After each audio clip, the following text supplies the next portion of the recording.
And that's right, if there's anyone here who's easily offended, sensibilities easily offended by harsh language, get the fuck out of the room. Because the chapter we're playing is a pretty offensive one. But Michael, he even forgot this when we first ran back into each other. We just had this instant recognition.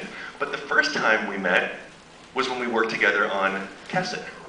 That's right. Same with you. Yeah. I know, but there was like this recognition when both you guys came in the room. Yeah, but because it was at Pinewood downtown when that was still around.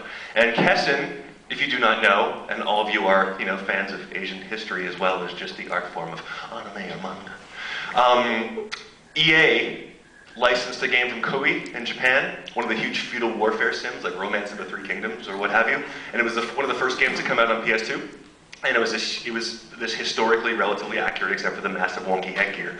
It was fairly accurate on, it had Ashita, the character that you played, and what was the Tokugawa? It was from the Tokugawa period, the Empire of Japan. That was me doing my worst David K. Posse in 1500 and so and so. And that's where I met these guys, because they were cast as some of the leads in that really, really cool game.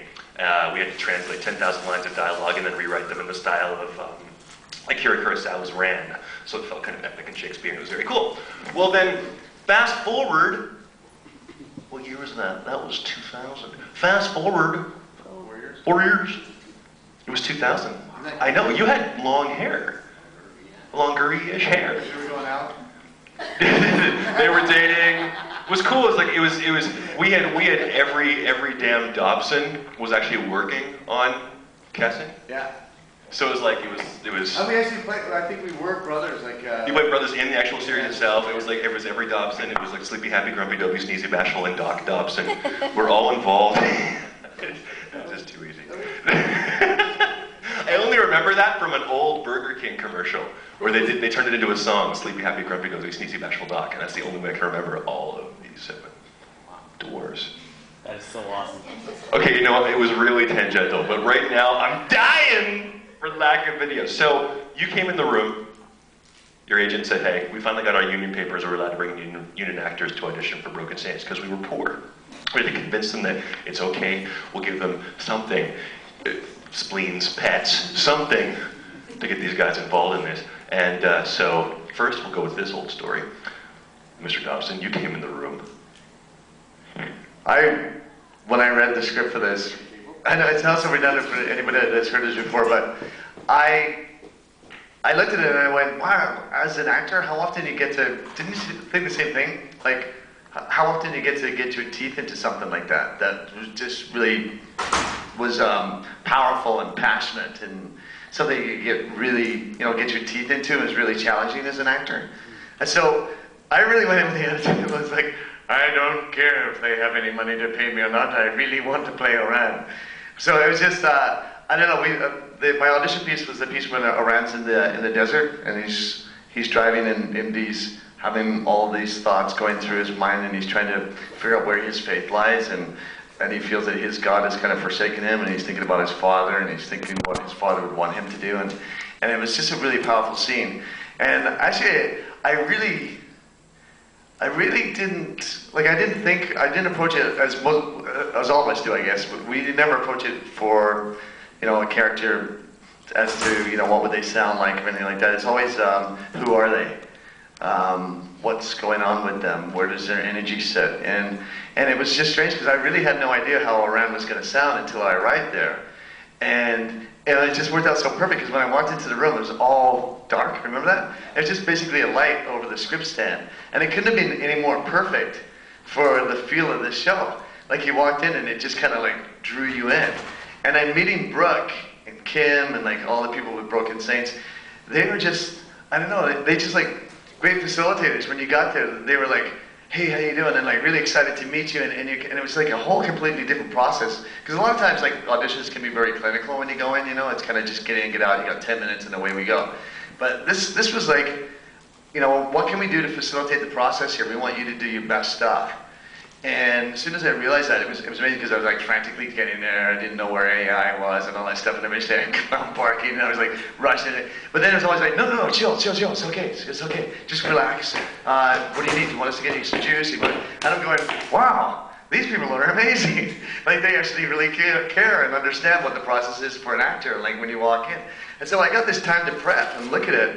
And then when I stood up to the mic stand and then just allowed that darkness that you kind of sort of shrouded in, and I just went into the scene, just got into it. And the voice of Iran just came out. Give an example. I spoke like this. This was the voice of Iran. So, yeah, it was just, you could just, it was, you had to hear, You should do the rest of the story. the rest of the story in a voice. We were on a breakfast TV interview they can hear me. We were on a breakfast TV interview the other morning, and the woman interviewing him was, so could you do a little bit of the character? And he's like, well, good morning, this is Iran. He like stands over her, and you could see her quivering.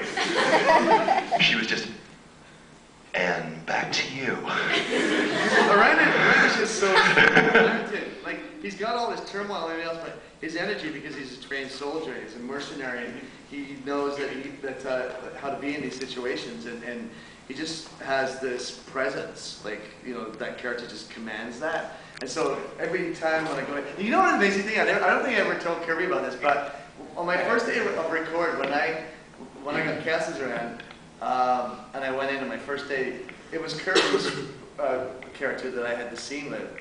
And what was amazing, kudos to you, man, because like when I walked in and I heard the performance that he did with his character, I just went, oh crap, I gotta really raise the bar.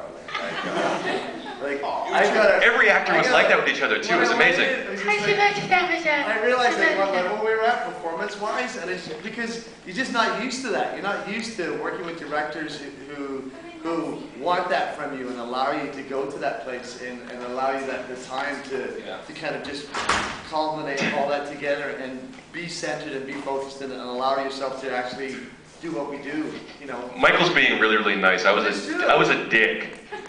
Because he would come in and he would like be all ready and stuff, and he'd want to do like 6 or 7 takes, and we're like, okay, let's get him focused, let's get him going. And he's like, okay, let's go.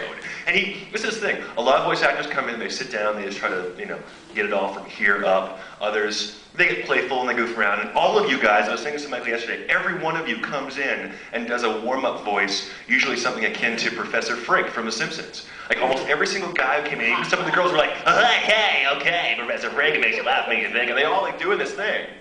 And that's cool. But whenever you start as Iran, you always do, you're like, okay, I'm gonna go on either side of it, and you're just gonna help me zone in on it and find it again, right? Like, you don't want me to play yesterday's stuff. You're like, no, I want to find it myself. That's what you did every single time. You just wanted to find it on your own.